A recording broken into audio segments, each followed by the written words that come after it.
That network.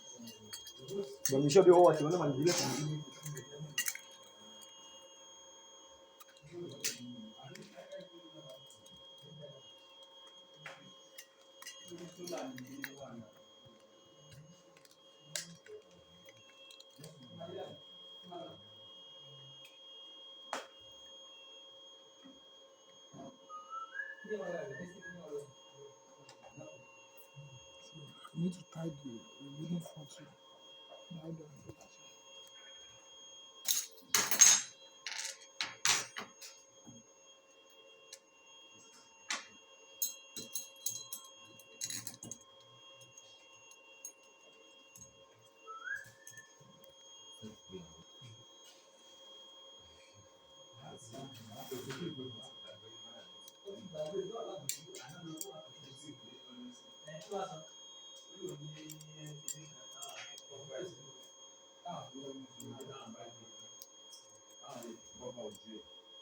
Because torí sólà ní kíní wà.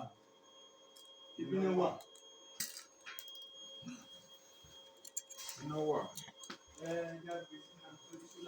Ìṣòrí sólà bàbá. Owó nínú. Ó sì wà. Ìtìlẹ́yìn àwọn ẹ̀sìn àkọ́kọ́. Ó gbé a máa sí ìjọba ní owó ní ìlú tó wọ́n fi ṣe ìsàlẹ̀ bí ẹ̀ bá fẹ́ lo jẹ́ nìyẹn. Ó fi jẹ́ nìyẹn. Ojú ẹ̀ ní tó bá ti máa sálẹ̀ sí jẹ́jẹ́ nìyẹn.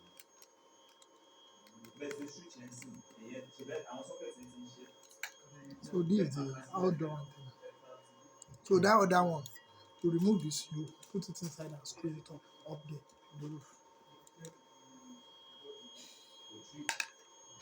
Remove this one.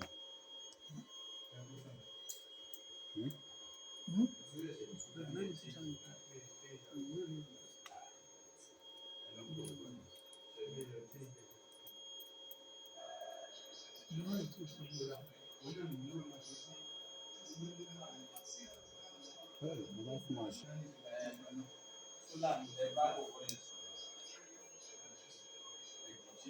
But we are network phone. We don't need this one. Ó wà lórí fún. Àbí kí n fún yín? Ó wà lórí fún mi.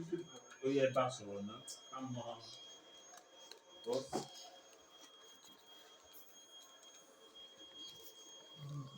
Gbogbo eléyìí.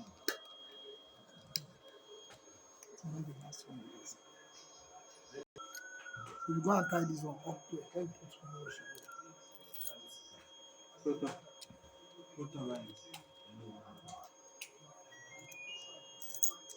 So you go and fix that one outside.